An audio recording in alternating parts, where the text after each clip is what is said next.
আমি জীবনে এক জায়গায় খুব কঠিন, সেটি হলো বিষাক্ত মানুষ অর্থাৎ টক্সিক মানুষ। টক্সিক মানুষ বুঝতে পারলেই সে এবার যেই হোক না কেন তার থেকে আমি দূরত্ব বজায় রাখার চেষ্টা করি।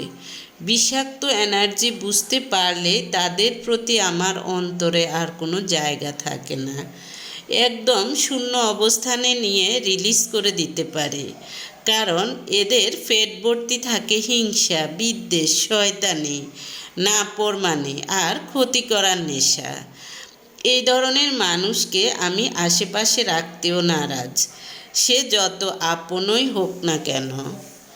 আপনি যখন বুঝতে পারবেন আল্লাহ ছাড়া আপনার কেউ নেই, তখন আপনি এটাও বুঝতে পারবেন আল্লাহকে ফেলে আপনার আর কোনো কিছুরই দরকার হবে না। আলহামদুলিল্লাহ। কেউ দরকার ভেবে আপনাকে চায়, আর কেউ আপনাকে ধরে রাখার জন্য যে কোনো কিছুই করতে প্রস্তুত। দুটো কিন্তু এক জিনিস নয়। সময়মত পার্থক্যটা না বুঝলে সারা জীবন আফসোস করে কাটবে। নিজেকে গুছিয়ে নিজের দায়িত্ব নিজের হাতে তুলে নাও, তাহলেই আপনি সফল মানুষ হতে পারবেন।